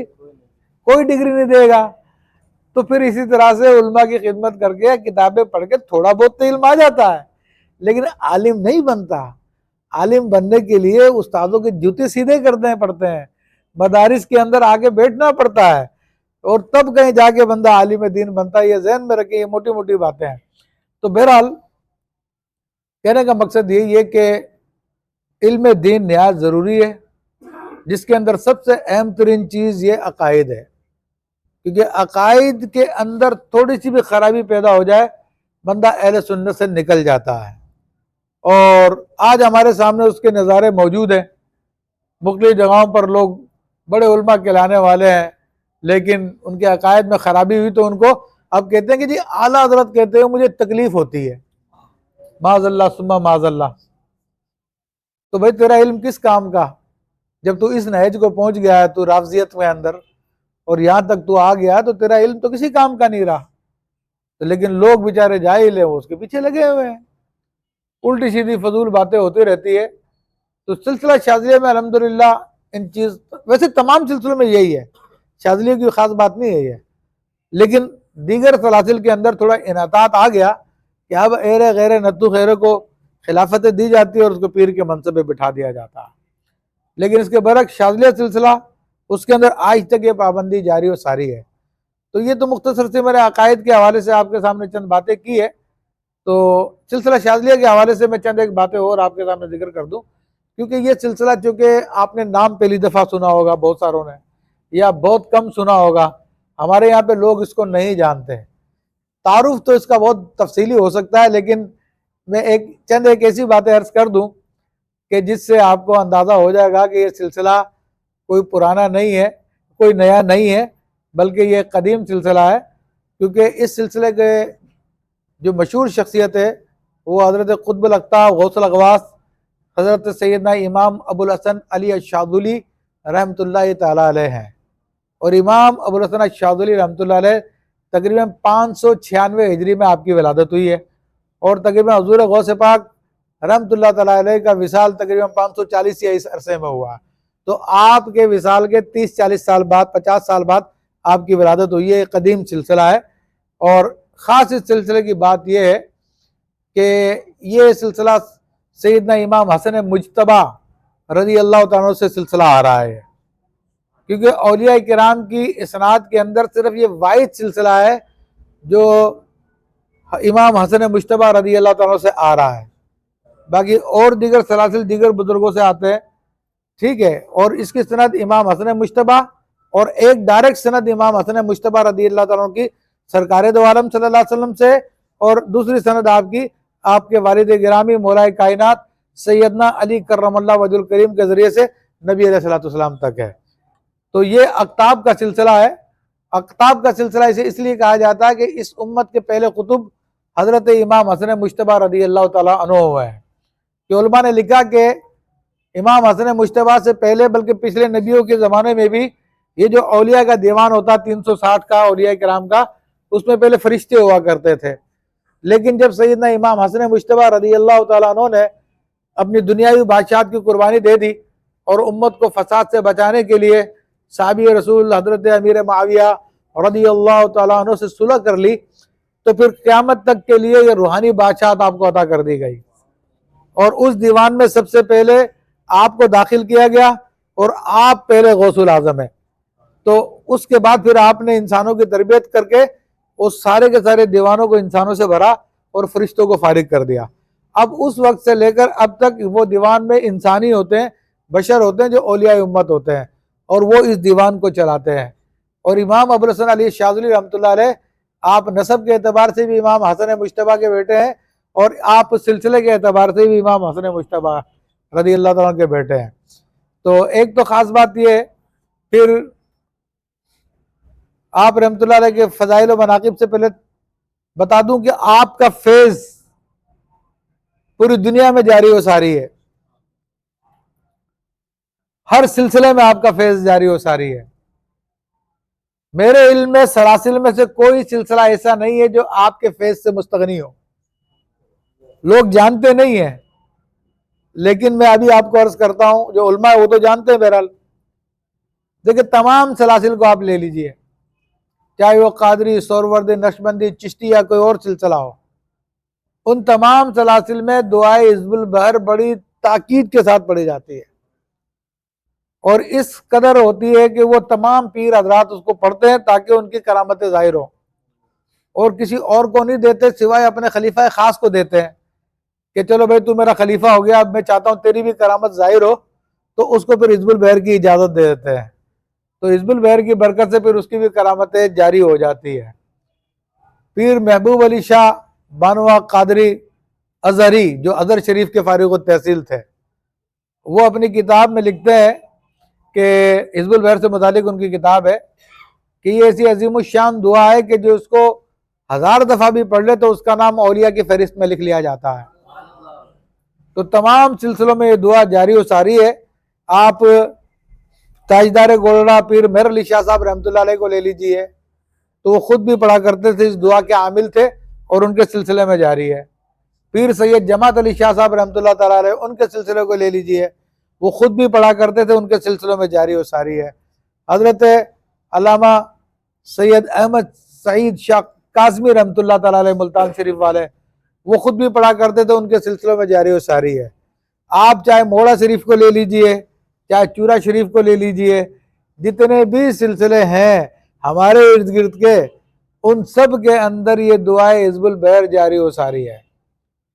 और आप सबको पता है कि दुआ हिज़्बुल बहर किसकी है? ये खुतबुल अक़ताब गौसुल अग़वास सैयदना इमाम अबुल हसन अली शाज़िली की है, जो बराह रास्त आपको रसूलुल्लाह सल्लल्लाहु अलैहि वसल्लम ने अता फरमाई। तो ये फैज़ किसका जारी है सलासिल के अंदर? यानी मुरीदों को विलायत के मुकाम तक पहुँचाना हो तो इमाम शाज़िली का फैज़ चलता है, इससे कोई इनकार नहीं कर सकता। देखो, और बुजुर्गों के बारे में कहते हैं कि उनका फैज़ इस सिलसिले में जारी है, उनका फैज़ उस सिलसिले में जारी है, तो वो कोई एक आध वाक़या होता है कि जिसके तहत कहा जाता है कि भाई इनके फलां बुजुर्ग को जो है फलां बुजुर्ग ने फैज़ दिया था तो इसलिए उनका फैज़ चल रहा है। लेकिन इमाम शाज़िली रहमतुल्लाह अलैह का फैज़ ऐसा है कि जो हर वक्त में जारी है, हर ज़माने में जारी है और सब के सब उससे फैज़ उठा रहे हैं। तो फिर दूसरा फैज़ का सिलसिला, चलो इंशाल्लाह ये बात पूरी कर दूं फिर ख़त्म करता हूँ। तो दूसरा फैज़ का सिलसिला जो हर सिलसिले के अंदर जारी हो सारी है, वो है दुरूद ताज। ठीक है, दुरूद ताज वो अजीम शान दुरूद है कि जो तमाम सलासिल में पढ़ा जाता है, उससे फैज़ लिया जाता है और बारगाह रिसालत मआब सल्लल्लाहु ताला अलैहि वसल्लम के कुर्ब के लिए उसको पढ़ा जाता है। तो ये दुरूद ताज इमाम अबुल हसन अली शाज़िली रहमतुल्लाह अलैह का है, जो लोगों को मालूम नहीं है, लेकिन इसकी तहकीक अल्लामा सैयद अहमद शहीद साहब काज़मी शाह साहब रहमतुल्लाह ने की। इसी तरह फैज़ मिल्लत फैज़ अहमद वैसी रहमतुल्लाह अलैह ने भी इसको बयान किया, और भी दीगर बुजुर्गों ने बयान किया कि दुरूद ताज इमाम शाज़िली का है। तो ये तमाम के तमाम सिलसिले उससे फैज़ ले रहे हैं। और तीसरी चीज़ किताब दलाइलुल खैरात शरीफ है, और जो उलमा है सुलहा है वो इस बात को जानते हैं कि ये वो ऐसी अज़ीमुश्शान किताब है जिसके बारे में ये मशहूर है कि ये अल्लाह का वली बनाती है, जो बंदे को बारगाह रिसालत तक सल्लल्लाहु ताला अलैहि वसल्लम तक पहुंचाती है किताब, और पूरी दुनिया में इसकी इजाज़त ली जाती है, और हर सिलसिले में ये किताब पढ़ी जाती है और मुरीदों को इजाज़त दी जाती है। कहा जाता है कि इसकी ताकीद की जाती है किताब पढ़ो, क्योंकि फैज़ का बड़ा अजीम ज़रिया है। इमाम मोहम्मद बिन सुलेमान अल जज़ूली रहमतुल्लाह अलैह की लिखी किताब है, और इमाम जज़ूली खुद शाज़िली शयूख में से है, और ये इमाम शाज़िली का फैज़ है कि जिनसे ये किताब ये लिखी गई उनसे। तो ये भी इमाम शाज़िली रहमतुल्लाह अलैह का फैज़ तमाम सलासिल में चल रहा है। इसी तरह कसीदा बुर्दा शरीफ, ये वो कसीदा है जो पूरी दुनिया में मशरिक़ व मगरिब शुमाल व जुनूब में पढ़ा जाता है। ये तीन चीज़ें जो मैंने बताई वो तो सिलसिलों तक थी, लेकिन कसीदा बुर्दा शरीफ वो है जो सिलसिले आम मुसलमान आवाम है उनके अंदर भी जारी हो सारी है। मुसलमानों के बच्चों को ये कसीदा आता है, हालांकि अरबी ज़बान में है। ये कसीदा इमाम बुसेरी रहमतुल्लाह अलैह का लिखा हुआ है। इमाम बुसेरी कौन है? इमाम बुसेरी रहमतुल्लाह तआला अलैह कुतुबुल अक़ताब गौसुल अग़वास सैयदना इमाम अबुल हसन अली शाज़िली रहमतुल्लाह तआला अलैह के पोते मुरीद है, क्योंकि उनके शेख का नाम है अबुल अब्बास अल मुर्सी, और अबुल अब्बास मुर्सी रहमतुल्लाह तआला अलैह इमाम शाज़िली रहमतुल्लाह अलैह के सज्जादा नशीन है, आपके खलीफा है। तो ये सारा का सारा फैज़ इमाम शाज़िली रहमतुल्लाह अलैह का तमाम उम्मत के अंदर जारी व सारी है, जिससे सारे के सारे लोग मुस्तफ़ीद हो रहे हैं।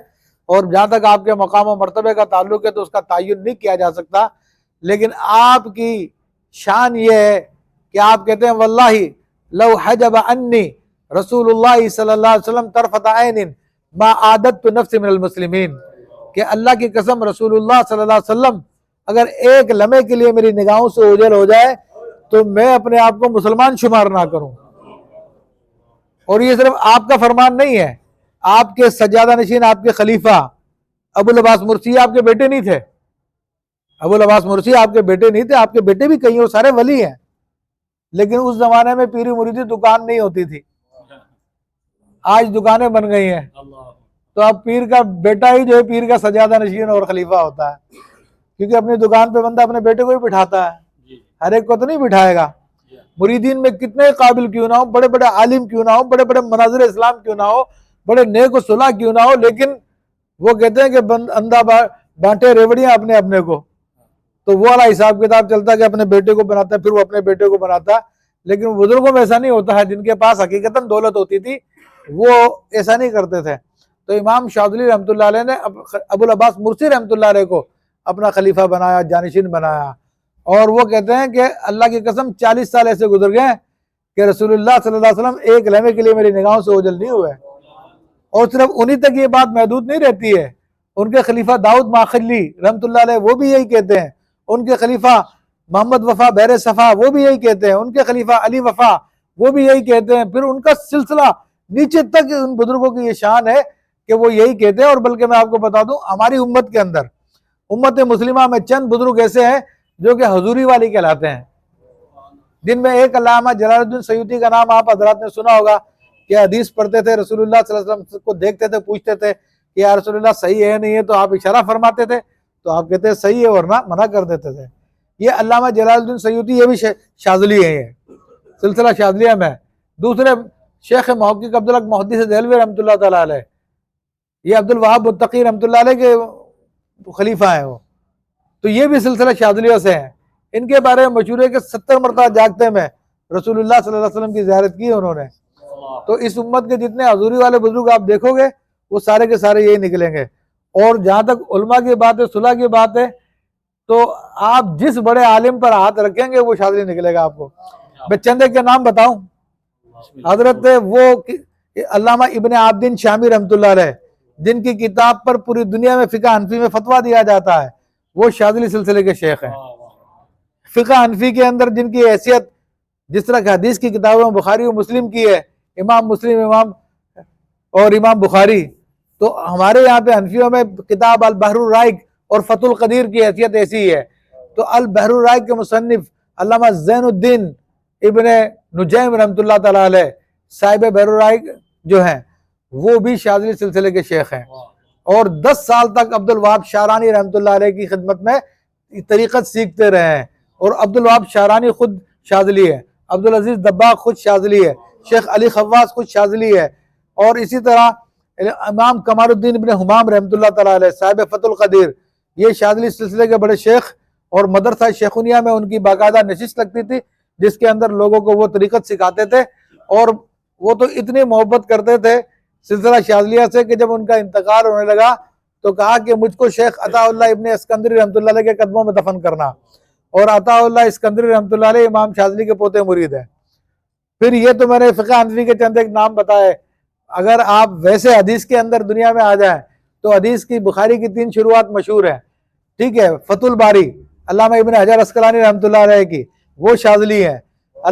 उम्दतुल कारी अल्लामा बदरुद्दीन हनफी रहमतुल्लाह अलैह की, वो शाज़िली है।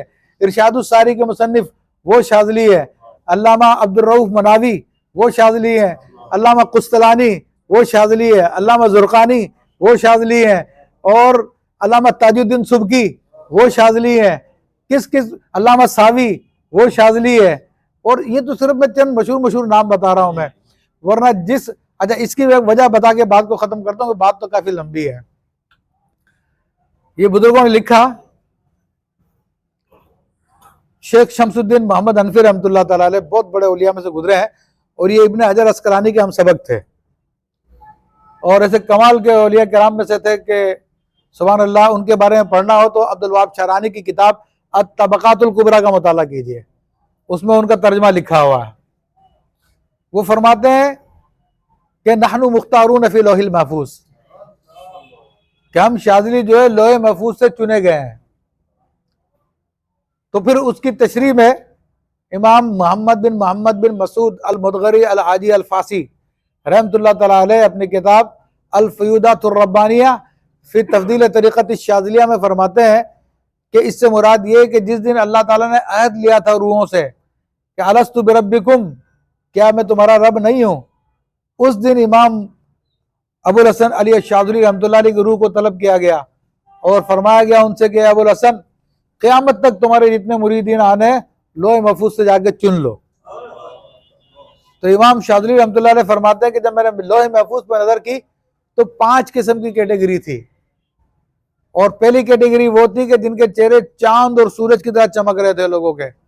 दूसरी कैटेगरी वो थी जो सितारों की तरह चमक रहे थे। फिर आगे डिटेल है, मुख्तसर ये कि आप फरमाते हैं मैंने अपने मुरीदीन पहले और दूसरी कैटेगरी से चुने हैं। तो अब यही वजह है कि जिस आप जो इल्म की दुनिया में जो सूरज की तरह रोशन है, जो चांद की तरह रोशन है, उसको आप देखें वो शाज़िली निकलेगा। तो ये खास सलासिल के फ़ज़ाइल होते हैं। और तो बातें तो बहुत सारी है, मेरी किताब है इस सिलसिले में अल फतूहातुर रब्बानिया का तर्जुमा किया इम्तियाज़ात शाज़िलिया के नाम से। और आपका तरीक़ा सबसे अलग तरीन तरीक़ा है। देखो सारे तरीके सही है बुजुर्गान दीन के, जो अल्लाह के वली हैं उन्होंने जो तरीके लिए के आए वो अल्लाह तक पहुँचाने वाले हैं। लेकिन इमाम अबुल हसन शाज़िली रहमतुल्लाह अलैह फरमाते हैं कि मैं अल्लाह ताला तक पहुँचने का सबसे आसान तरीका लेकर आया हूँ, करीब तरीन रास्ता लेकर आया हूँ, यानी शॉर्टकट। अमूमन लोगों के अंदर ये बात मारूफ है कि भाई अल्लाह का वली बनना तो फ़कीरी लेनी पड़ेगी, बीवी बच्चे छोड़ने पड़ेंगे, घर बार छोड़ना पड़ेगा, सारे काम काज छोड़ने पड़ेंगे, बैठ के किसी कोने में बैठ के जिक्र करो बस हु। हमारे यहाँ पे बहुत जिक्र बुजुर्गों के बारे में आते हैं, जी उसने 20 साल जो तनाई में गुजारे हैं, उसने 10 साल पहाड़ियों पे गुजारे हैं, फिर वो अल्लाह का वली बना। इतना आसान नहीं अल्लाह का वली बनना। सिलसिला शाज़िलिया के अंदर ऐसी कोई चीज़ नहीं है। राह सलूक जिसको मुश्किल तरीन कहा जाता है और जिसको बहुत तफसीली कहा जाता है, हमारे यहाँ पर बहुत थोड़ा अरसा उसमें लगता है और ना बीवी बच्चों को छोड़ना पड़ता, ना माँ बाप को छोड़ना पड़ता, ना कामकाज को छोड़ना पड़ता। जिस हलाल काम में आप लगे वो करते रहें और इंशाअल्लाह तबारक व तआला वहीं से उसी मकाम से आपको बुलंद करके अल्लाह ताला तक पहुंचाया जाएगा। और यही नबी अलैहिस्सलाम का तरीकाकार था कि आपने रहबानियत से मना फरमाया। बाद साहबा ने इजाजत चाही कि हम सब कुछ छोड़ छाड़ के इबादत में लग जाएं, आपने मना फरमा दिया। उस्मान इब्न मज़ून रज़ी अल्लाह ताला ने इजाजत की कि मैं खस्सी हो जाऊं, आपने मना फरमा दिया। 3 आदमियों का वाक़या मशहूर है जो आए थे कि रसूलुल्लाह सल्लल्लाहु अलैहि वसल्लम क्या करते हैं, तो उन्होंने कहा था कि एक ने कहा कि मैं कभी शादी नहीं करूँगा, एक ने कहा कि मैं हमेशा रोज़ा रखूँगा, एक ने कहा कि मैं अभी रात भर नहीं सोऊंगा, तहज्जुद पढ़ूंगा। नबी अलैहिस्सलाम ने उनको मना फरमा दिया। तो हमारा तरीक यही है, शाज़ली तरीक यही है कि आप बीवी बच्चों में रहो, सब कुछ करो, लेकिन वहीं से आप अल्लाह ताला तक पहुँचो आप। तो अल्हम्दुलिल्लाह ये ऐसा तरीका है कि जो इस ज़माने के एतबार से बहुत सूट भी करता है और जो अल्लाह ताला तक पहुँचना चाहता है उसके लिए बड़ा शॉर्टकट भी है। और इसके अंदर वो जो तकश्शुफ़ का तरीकाकार था और नफ्स पे सख्ती करने वाला मामला था, वो तरीके यहाँ पर नहीं है, बल्कि उसके मुकाबले में जो मुतबादिल सुन्नत नबवी सल्लल्लाहु अलैहि वसल्लम के तरीक़े हैं वो यहाँ पे पाए जाते हैं। इमाम अबुल हसन अली शाज़ली रहमतुल्लाह अलैह फरमाते हैं कि मेरे बेटे तुझे पानी पीना तो ठंडा पानी पी। देखो बाज़ बुजुर्गों के बारे में आता है कि उन्होंने 10 साल तक ठंडा पानी नहीं पिया, कि ठंडे पानी में नफ्स की ख्वाहिश पूरी होती है और वो नफ्स की ख्वाहिश को पूरा नहीं करते थे।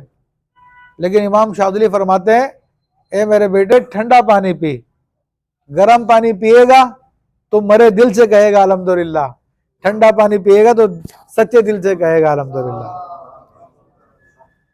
तो मुनीम की नेमत को पहचानना ही मार्फत है। आप बड़ा बेहतरीन लिबास पहना करते थे, बेहतरीन आपकी सवारी हुआ करती थी।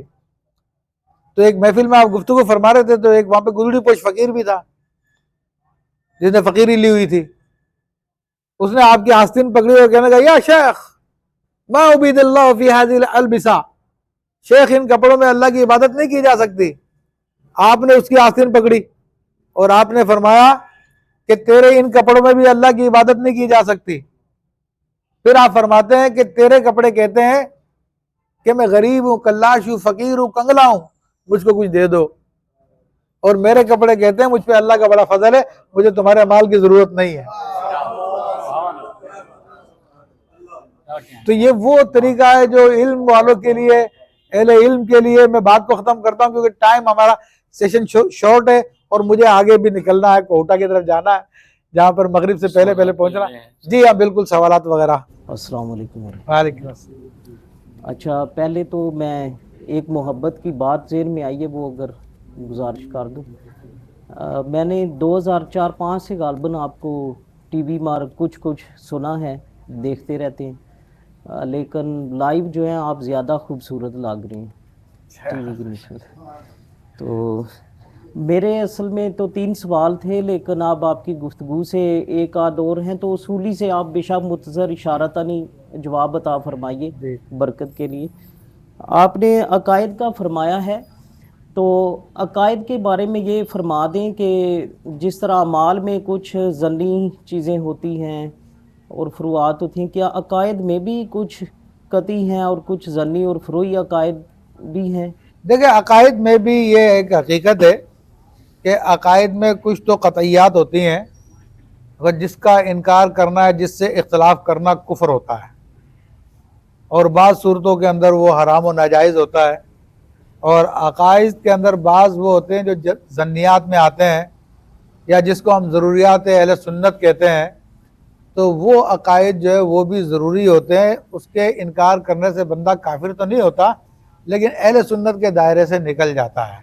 ठीक। और बाज़ वो अकायद होते हैं जिनका ताल्लुक इस्तेहबाब से होता है, तो उनमें उलमा का बाज़ात इख्तलाफ भी होता है। जैसे कि इमाम अबुल हसन अशरी रहमतुल्लाह अलैह जो इमाम अहले सुन्नत है अकायद में, और इसी तरह इमाम अबू मंसूर मातुरिदी रहमतुल्लाह तआला अलैह ये भी अकायद के इमाम हैं, इमाम अहले सुन्नत हैं। तो इन दोनों के अंदर बाज़ फ़ुरूई बातों के अंदर इख्तलाफ है। जैसे एक मसला ये है कि जिस तरह के जादूगर क्या अपनी शक्ल को बदल सकता है? तो इमाम अबुल हसन अशरी रहमतुल्लाह अलैह के नज़दीक बदल सकता है, और इमाम अबू मंसूर मातुरीदी रहमतुल्लाह अलैह के नज़दीक वो हैयत यानी माहियत को तब्दील नहीं कर सकता। तो ये छोटे मोटे इख्तिलाफ होते हैं, ये चल जाते हैं। जी जी।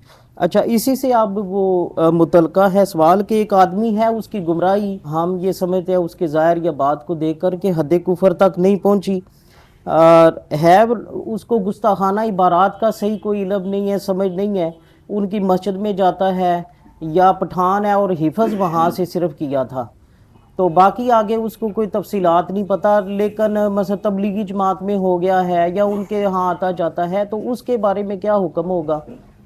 देखिए, इसके बारे में इमाम अहले सुन्नत गज़ाली दौरा अल्लामा अहमद सईद शाह काज़मी रहमतुल्लाह तआला अलैह का एक रिसाला है अल हक़्क़ुल मुबीन, वो बहुत अच्छा रिसाला है, उसका मुताला करना चाहिए। तो उसके अंदर उन्होंने ये बात बयान की है कि हमारा फतवा जो इमाम अहले सुन्नत आला हज़रत रहमतुल्लाह अलैह का फतवा है कि भाई देवबंदी काफिर या वहाबी काफिर, क्योंकि उनके ज़माने में उन्होंने ऐसे कुफरियात किए थे। फरमाते हैं कि हमारा अवाम के बारे में ये नज़रिया नहीं है कि अवाम जो है वो उनकी सोबत में रहते हैं, बाज़-औक़ात उनको उनके अक़ायद का भी इल्म नहीं होता और उनको उन कुफरिया इबारत का भी इल्म नहीं होता कि जिसकी वजह से उनके उन बड़े लोगों पर जो उनके उलमा थे कुफर का फतवा दिया गया। तो चुनांचे ऐसे लोगों के बारे में हमारा कुफर का फतवा नहीं है, उसको हम मुसलमान ही शुमार करेंगे, बल्कि उनके ऊपर कोशिश करके उनको सही रास्ते की तरफ लाएंगे। शब मेराज जो है 27 रजब, इसकी इबादत या अगले दिन रोज़े के मतलब कोई वाज़े हदीस से पाक या इतनी कि जिसको बंदा काबिल कबूल समझ ले मौजूद है या नहीं? देखिए, मैं इसके बारे में ना तो इस बात कर सकता ना इनकार कर सकता, अपने इल्म के बारे में कह सकता हूँ कि मेरी नज़र से नहीं गुजरी।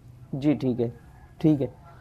एक आध अखबारात के मज़ामीन में बाज़ कर पड़ा है कि वो रजब में एक रात है, उसमें ये होता है, तो फिर उसमें भी 27 वाज़े नहीं, बाज़ फिर उलमा अपने पास से वो लिखने वाली कहते हैं कि इसलिए मैंने। देखिए, इस हवाले से अगर कोई फजीलत की बात आई है, हाँ जी, तो ये उसूल हदीस का एक मुसल्लमा एक कानून है कि फजीलत की बात हो या तरगीब की बात हो, तरहीब की बात हो, तो उसके अंदर ज़ईफ़ हदीस भी मोतबर है, जबकि ज़ईफ़ हदीस हो।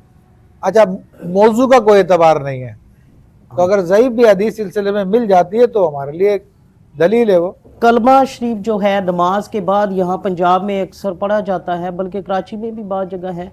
कलमा शरीफ नमाज के बाद अब जो पढ़ना है, क्योंकि अक्सर पीछे एक दो सफ़े उनकी नमाज रहती होती है, तो इमाम ने स्पीकर भी लगाया हुआ है और यहाँ इमाम को बाज़ कद मजबूर भी किया जाता है वो स्पीकर पर भी ऊंचा ऊंचा कलमा पढ़वाए। तो इसके बारे में असल बात आप बताएं कि आइमा फुकहा या फुकहा हनफिया क्या तजवीज़ फरमाते हैं? देखिए, इस हवाले से मसला ये कि असल ज़िक्र तो साबित सुन्नत नबवी सल्लल्लाहु ताला अलैहि वसल्लम से, और हदीस करीमा इस बारे में आई है नमाज के बाद ज़िक्र करने के हवाले से, लेकिन ये एक मुस्तहब काम है, कोई फ़र्ज़ या वाजिब नहीं है। अगर किसी मुस्तहब काम की वजह से अगर लोगों की नमाज़ों में हकीकतन खलल पड़ता है, लोग भूल जाते हों, परेशान होते हों, तो फिर उसका हल ये है कि आवाज़ को बिल्कुल धीमा कर लिया जाए, बिल्कुल हल्के कर लिया जाए, और स्पीकर का तो इस्तेमाल मुतलकन ना किया जाए, तो ये सबसे बेहतर है।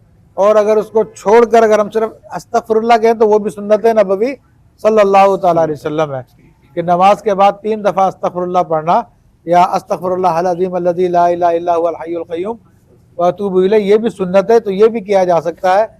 ये वो चीज़ें नहीं हैं कि जो शिआर अहले सुन्नत हो या लाजिम व मलजूम हो, तो ये अलबत्ता पंजाब के अंदर लोगों ने इसको शिआर बनाया हुआ, लेकिन ऐसा शिआर नहीं है जिसके छोड़ देने की वजह से दीन में कोई फ़र्क पड़े। अच्छा, ये अगला जो मेरा आपसे सवाल है ये बिल्कुल आप पर नहीं है, अक्सर क्योंकि इसका रवाज हो गया है, ये सोशल मीडिया पर भी ये लफ्ज़ बहुत आम हो गया है, लेकिन हदीस में इस लफ्ज़ की काफ़ी सख्ती से आई है कि हम किसी के जन्नती या जहन्नमी होने का फ़ैसला करें, वाज़ेह तौर पर कहें, तो अब ये मतलब किसी को हम जहन्नमी कहें वाज़ेह बार बार इस तरह, तो इसके बारे में कुछ फरमाइए।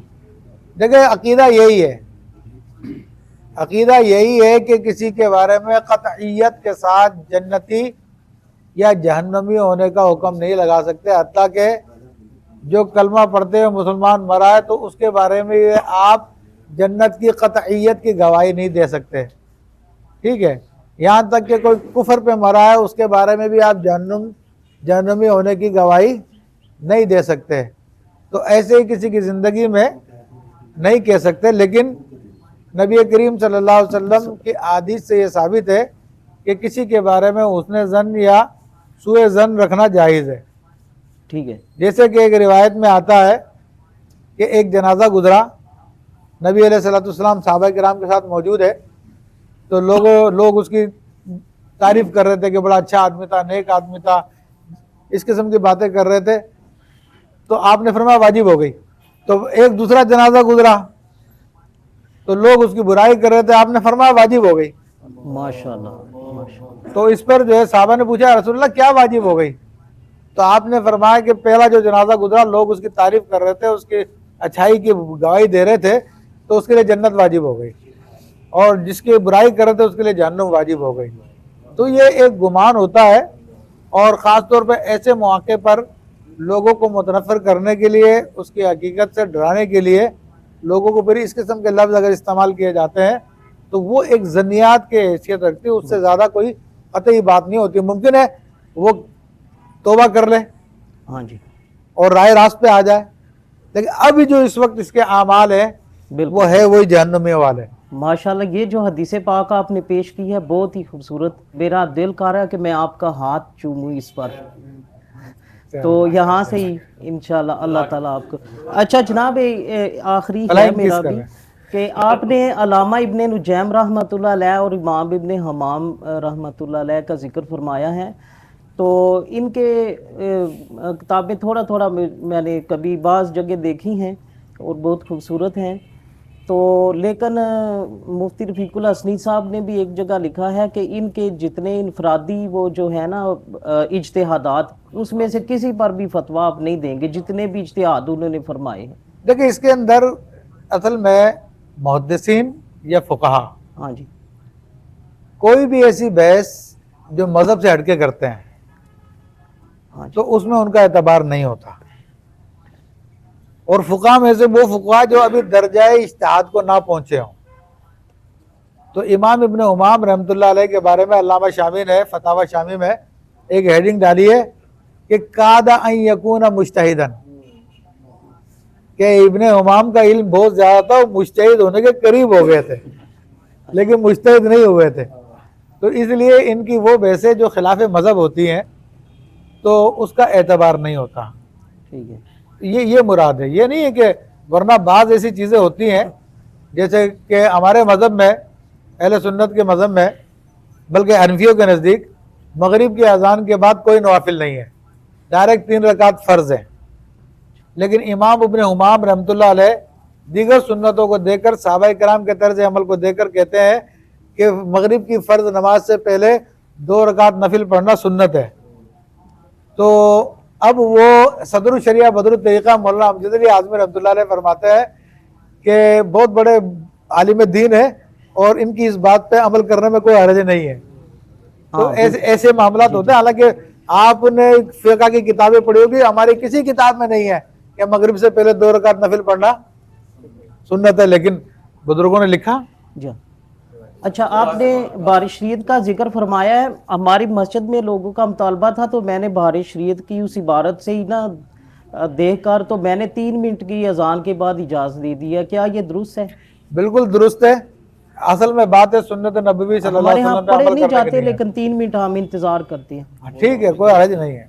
आपने सैयदना मुआविया रदी अल्लाह अन्हु के बारे में फरमाया है, तो असल वो बताएं कि वो इज्तिहाद है क्या था जिसमें कहा गया कि हज़रत अली साहिब हैं और हज़रत मुआविया से एक ख़ता इज्तिहादी हुई है, वो इज्तिहाद है, मसला वो कौन सा है? देखो वो मसला इतना है कि उस्मान गनी रदी अल्लाह तआला के कातिलीन को गिरफ्तार करने ना करने के हवाले से है। ठीक है, ठीक है, हज़रत अमीर मुआविया रदी अल्लाह तआला फरमाते थे कि उनको फौरी तौर पे गिरफ्तार किया जाए और उनको सज़ा दी जाए, और हज़रत अली रदी अल्लाह तआला उस वक्त फरमाते थे कि अभी थोड़ा इंतज़ार करो, थोड़ी हुकूमत को सेट करने दो, सारे मामलात को सेट करने दो, फिर हम इनको गिरफ्तार करेंगे और फिर इनको सज़ा देंगे। बिल्कुल ठीक। इतना मसला है। जी साहब एक सवाल है, एक बंदा है, करीबी अजीज़ भी है, उसका अकीदा दुरुस्त नहीं है, तो आगे जो जनाजा बंदा पढ़ा रहा है उसका अपना भी अकीदा दुरुस्त नहीं है, तो जो पीछे बंदा खड़ा है क्या वो वैसे ही सफ़ में सिर्फ खड़ा हो सकता है कि कोई फितना या कोई बरादरी में कोई परेशानी का सबब लड़ाई झगड़ा ना बने? इस बारे में आप क्या कहते हैं? देखिए, इस हवाले से अगर अकीदा उसका दुरुस्त नहीं है, अब इसके अंदर तफसील आ जाती है माज़ल्लाह, कि अगर माज़ल्लाह उसका अकीदा हद कुफर को पहुंचा हुआ था तो फिर तो उसकी मग़फ़िरत की नीयत से नमाज जनाजा पढ़ना कुफर है, ठीक है। और अगर हद कुफर तक नहीं पहुंचा, गुमराही की हद तक था, जिस तरह की आम आवाम होती है, तो फिर उसके अंदर खड़ा होना गुनाह है। जायज़ है वो, लेकिन उसे अवॉइड करे, गुरेज करे, क्योंकि मुसलमानों के अंदर जब आप इस किस्म के लोगों को नमाज जनाजा पढ़ेंगे तो फिर इंतशार फैलेगा कि जनाब ये भी अब सुन्नी नहीं रहा और ये जनाब उधर जाके नमाज पढ़ता है, तो उससे अवॉइड किया जाए, उससे गुरेज किया जाए और खड़ा भी ना हुआ जाए, क्योंकि जिस तरह वो समझता है कि ना खड़ा होने में फितने का ख़तरा है, इस तरह उसके खड़े होने में भी फितने का ख़तरा है। अस्सलाम वालेकुम रहमतुल्लाहि व बरकातुहू। पहले तो आपको वेलकम है जनाब, आप पाकिस्तान जिले में तशरीफ़ लाए हैं। अच्छा, सवाल मेरा ये है कि हम 1400 साल से अहले सुन्नत हैं, हम कोई हनफी मातुरीदी कहलवाता है, कोई दूसरा कहलवाता है। सैयदी आला हज़रत अज़ीमुल बरकत शाह इमाम अहमद रज़ा ख़ान बरेलवी रहमतुल्लाहि तआला अलैह हनफी मातुरीदी हैं। क्या ये तफ़रक़ा नहीं है? देवबंदी, अहले हदीस, शिया, आज जो नौजवान का जहन है वो इसको कहता है कि ये फ़िरका, ये तफ़रक़ा है कि हम है तो हनफी मातुरीदी हैं ना सारे। हज़रत अबू मंसूर मातुरीदी रहमतुल्लाहि तआला अलैह को मानने वाले हैं, हज़रत इमाम आज़म अबू हनीफ़ा को मानने वाले हैं, तो क्या हम हनफियत की कायल नहीं कर सकते? हम सिर्फ हनफी नहीं कहलवा सकते? या फिर बरेलवी क्यों? या तफर्क सवाल मतलब ये है कि क्या तफ़रक़ा नहीं है? बरेलवी कहलाना, देवबंदी कहलवाना, अहले हदीस कहलवाना, ये तफ़रक़ा नहीं है सारा? असल में देखें, जो डिवीज़न है या तकसीम है वो मुख्तलिफ एतबारात से होती है। वो एतबारात जो है पहचान के लिए होते हैं, जानने के लिए होते हैं।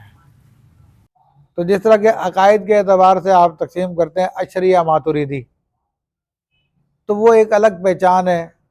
लेकिन जहाँ तक नीचे फ़िरक़ों का ताल्लुक़ है, जैसे देवबंदी, बरेलवी, हनफी, शिया, ठीक है, अहले हदीस, तो ये वो ऐसी चीज़ है कि जिसका इनकार ख़ुद गुमराही है।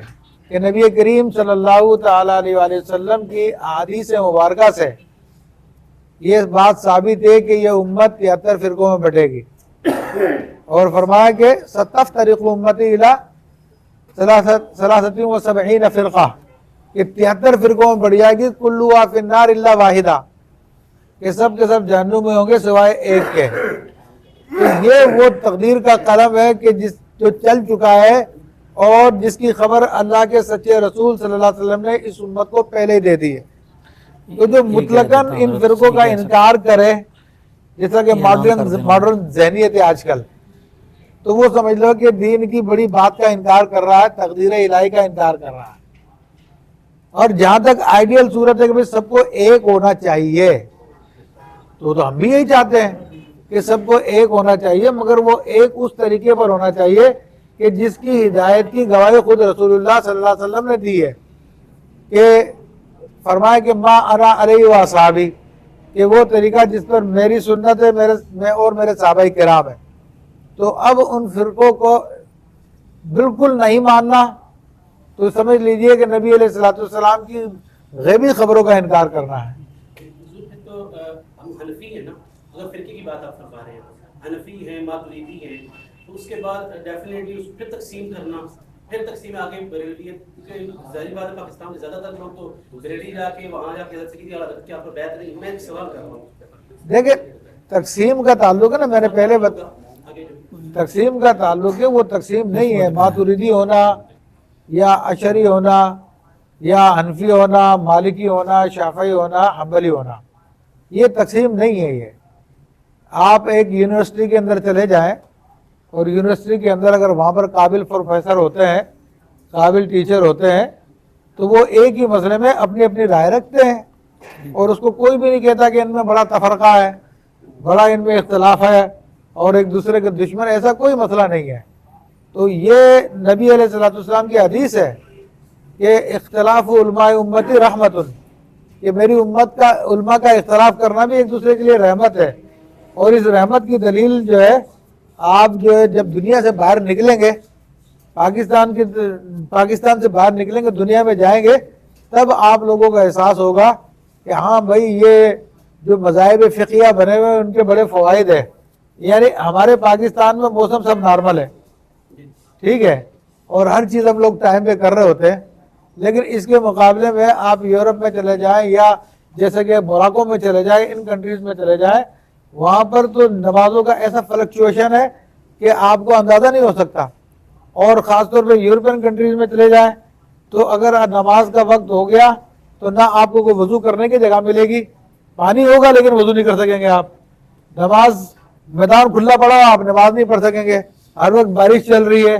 तो वहाँ पे जाके अंदाज़ा होता है कि हाँ भाई ऐसे मौके पे नमाज को जमा करने की इजाज़त होनी चाहिए। तो ये सारे ये तकसीम नहीं है, ये फ़िरकाबाज़ी नहीं है, बल्कि नबी अलैहिस्सलाम के मुख्तलिफ आमाल हैं। और अल्लाह तबारक व तआला की अजीम हिकमत थी कि हुज़ूर अलैहिस्सलाम की जो जो सुन्नतें हैं उनमें से कोई भी ख़त्म नहीं होनी चाहिए।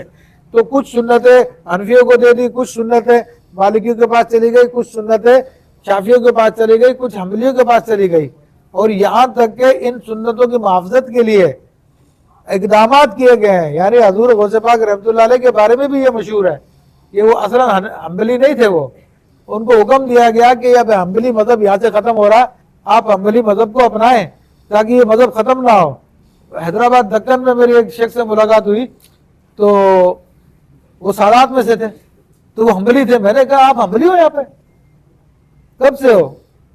अरब से आए हो तुम लोग? कहले नहीं, अरब से नहीं आए, हमारा दादा था, उसको ख्वाब में रसूलुल्लाह सल्लल्लाहु अलैहि वसल्लम ने हुक्म फरमाया कि यहाँ पे तुम हम्बली मज़हब अपनाओ, कि यहाँ पर वो सुन्नतें नहीं है जो उस मज़हब में पाई जाती हैं। आखिरी सवाल मांगना चाहता हूँ। अब आपने फरमा दिया कि हुजूर ने फरमाया ये हुस्न है, इख्तिलाफ होना, अब हम्बली रहमत है, ये रहमत है, होना हम्बली हो शाफी हो, ठीक है। मगर अब हमारे यहाँ ये सख्त रवैया कई साल से जारी है, अब तो कम हो गया है। पहले ये होता था कि जनाब वो सुन्नी नहीं हो काफिर है, इस्लाम से नहीं, अभी आप मेरी बात को नहीं समझे, अब भी मेरी बात को नहीं समझे आप। मेरे फ़िक़ही मज़ाहिब का जो इख्तिलाफ है वो रहमत है उलमा के लिए। लेकिन ये जो देवबंदी वहाबी या अहले हदीस वगैरह शिया वगैरह जो फ़िरके बने वो अकायद की बुनियाद पे बने हैं, और अकायद की बुनियाद पर जो इख्तिलाफ होता है वो गुमराही होती है।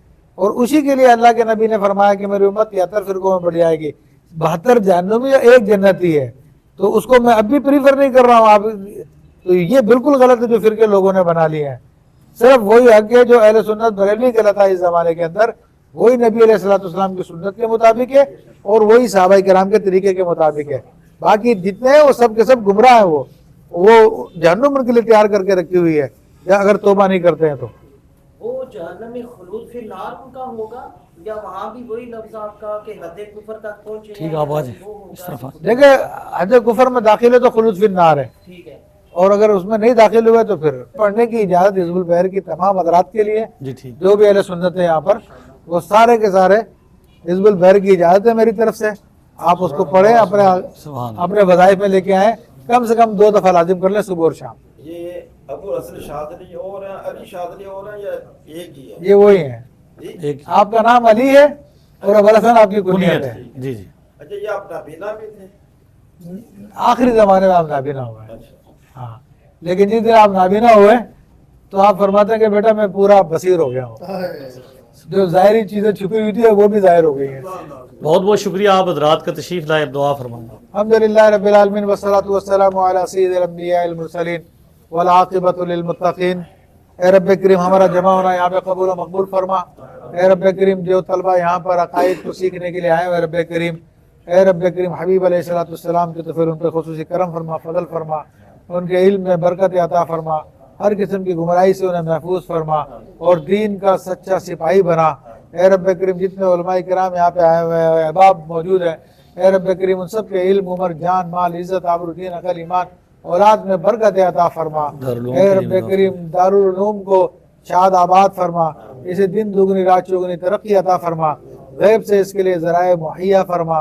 ए रब करीम इसको क़यामत तक इल्म दीन को नशर करने का आला जरिया बना, और इसके मोहतमीन और जितने हजरात भी जो इस काम में लगे हुए रब करीम उनकी खैर फरमा, उनके लिए आसानियाँ फरमा। अहले सुन्नत को रब करीम अरूज अता फरमा, तमाम गुमराह फितनों को रब करीम उनकी आग को ठंडा फरमा। ए रब करीम हाज़रीन की परेशानियाँ, तकालीफ, रंज गम, मसाइब वलम, कर्जदारियाँ, बेरोजगारियाँ, आपस की नाराजगियाँ और सीनों के कीनों को दूर फरमा दे, सबको एक और नेक बना दे। जमी ए रब करीम हमारे वालिदैन की, जमी मुस्लिमीन वल मुस्लिमात, मुमिनीन वल मोमिनात की मग़फ़िरत फरमा दे। हमारे भाई हारून यहाँ पे लंदन से आए हुए हैं और उनके वालिद के लिए मग़फ़िरत की दुआ कीजिए कि अल्लाह तबारक व तआला उनकी मग़फ़िरत फरमाए, राजा नजीब साहब की, और उन्हें जन्नतुल फिरदौस में आला मकाम अता फरमाए। और भी जितने अहबाब यहाँ पे मौजूद है रब करीम सब के वालिदैन की, जितने भी आइज़ा करवा दुनिया से जा चुके हैं उनके रब करीम सब की मग़फ़िरत फरमा दे, हम सब की मग़फ़िरत फरमा दे। अल्लाहुम्मा इन्ना नसअलुका इल्मन नाफ़िआ व अमलन सालिहा व रिज़्क़न वासिआ व शिफ़ाअन मिन कुल्लि दा व औलादन सालिहीन बिल आफ़ियति वल खैर। रब्बना ला तदअ लना ज़ुनूबना या रब्बल आलमीन। अल्लाहुम्मा या रब्बना ज़लमना अनफुसना व इन लम तग़फ़िर लना व तरहमना लनकूनन्ना मिनल ख़ासिरीन। अल्लाहुम्मा इन्ना नसअलुका खैर कुल्लि शैइन मा सअलका मिन्हु नबियुका अलैहि सलातु वस्सलाम व नऊज़ु बिका मिन शर्रि कुल्लि शै मा इस्तआज़का मिन्हु नबियुका अलैहि सलातु वस्सलाम। या रब्बना इग़फ़िर लना व लिवालिदैना व लिजमीइल मुमिनीन वल मुमिनात वल मुस्लिमीन वल मुस्लिमात व सल्लल्लाहु तआला अला सय्यिदिना मुहम्मद व आलिहि व सहबिहि अजमईन। अल्हम्दुलिल्लाहि रब्बिल आलमीन।